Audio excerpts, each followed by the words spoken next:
in the right ways, you can definitely run away while spacing away. But if you don't, Sword Fighters get absolutely combo to oblivion. I'm actually really interested to see how this matchup is going to play out between both Ken and Byleth, just because this is not a matchup that I usually get to see very often here too, and just knowing how Jahzzo's been playing is really nice, because Jahzzo also, I know we talked about, I believe it was Peanut, but the results that we've been seeing within that local right before MomoCon really does allow a lot of these players to build up their confidence while going into this bracket, and Jahzzo got 13th in that stacked weekly there too, right before MomoCon had started. So already, starting things off, you got the Ken versus Byleth, and you already got Jahzzo keeping Kip by the ledge. Yeah, there's that. You got to get those warm-ups and you got to get ready. And we see already, like, Kip just kind of fading away. Really good spacing on these nairs to not be too close to Jahzzo. But once Jahzzo actually gets those hits, it just evens it up so fast. It was the respect that did it for me right there. Both players were holding shield for quite some time, and it was Kip at that moment that just did the up B out of shield and immediately get that command grab. It was the respect for me. I love it. Well, okay, reading the spot dodge after, like, kind of fading the idea of getting the grabs, he is punishing these air dodges in quite a bit. Jahzzo going in pretty early,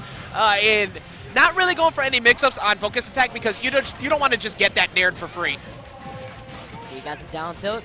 Hadouken coming through here. Tries to contest him the moment that Kip tries to jump in the air, but overall, Kip has been doing a really good job at keeping Jahzzo feeling pressured over here, but the moment these parries come in too, it's another player that we've been seeing get these consistent parries, and notice it was from Blue Jay. These Wi-Fi warriors really good with their timing. Yeah, if you are consistently swinging at a disadvantage, like, Kip has won a majority of them until now. Jahzzo started realizing, oh, you're swinging on landing every time. So I'm just going to parry that, I'm going to punish that, and I'm going to walk away with this stock.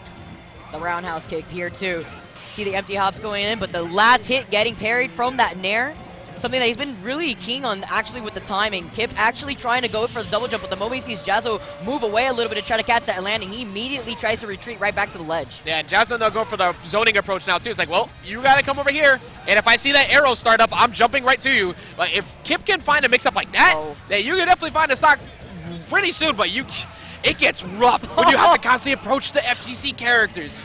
What do you do? Double down tilts, you're stuck in shield by the ledge, you're trying to jump, but Jahzzo's ready for it. The auto turnaround too, if you try to roll behind Jahzzo, is also an option. He's at 145, he's got some range to work with. That back hit of nair sent him so forward. And we are seeing the spirit of the sun come in here or something, because this building is shaking right now as we see him get lit up by that Shoryuken, and that's going to take the second stock here on the side of Jahzzo. He is playing this matchup so well. Will roll in, is going to avoid getting hit by a potential fair here from Kip. Nice parry, but another parry to retaliate right afterwards. Jahzzo's always ready for it. Yeah, basically Jahzzo's realizing, well, you have to kill me off an aerial. You're not gonna kill me off of a grab, so I'm just gonna stay in shield. Oh, we get double parries up. Jahzzo's going off, and I love hearing those every time he gets the footstool. Does he control him at the ledge? Yes, he does. He's won every time, and that's gonna be in the back air. Nice custom combo coming in from Jahzzo. That was dominant. Got 3 stock there too. Jahzzo's playing insane.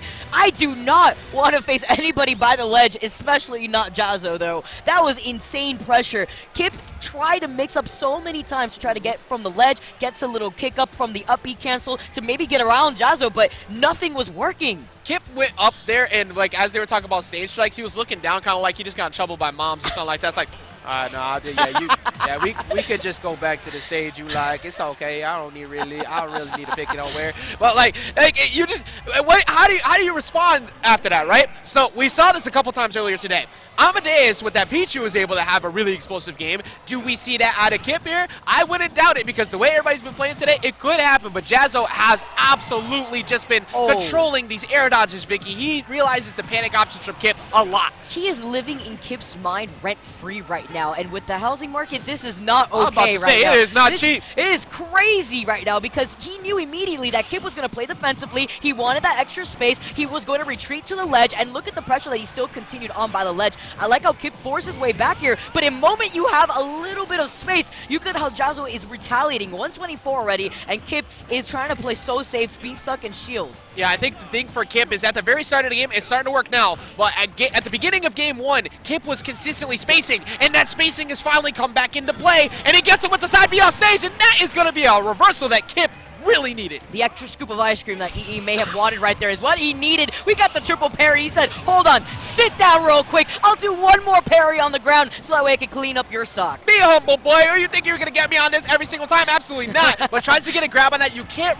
got to be careful when you try to grab in front of Ken, because they seem like grabbable options, but they push you enough away that you get punished for it. So Kip going back to the spacing route, getting more nairs now. Vicky is actually starting to get something going. And trying to go for these crossover too. Yeah, Jahzzo would automatically turn around right here, but while Jahzzo's stuck in that shield, you have to respect it too. But you also have to respect to give them that distance in the case that Jahzzo is going to parry, so that way he doesn't get a clean punish off of you. Moves all the way up, catches you, and you're going to be done for with the 3-2-1. And now you have to consistently play in Ken's range again. You can't camp him. You can't space him out at this point, because even if there's 5 minutes, there's zero reason for Jahzzo to approach outside of air to airs, which he finds right there. Tries to get him with the up tilt to keep it going, Vicky, but Jahzzo is still just winning neutral consistently. That's the jump. He's forced to go for the up B, backing off safely though. He caught up that jump, and now he's caught him by the ledge here. Again, you saw Kip every single time Jahzzo wanted to push him by the ledge that he was going to say absolutely not. But tries to jump around him, but Jahzzo still is just this wall of pressure. He air dodges, but he air dodges by the ledge. Your biggest mistake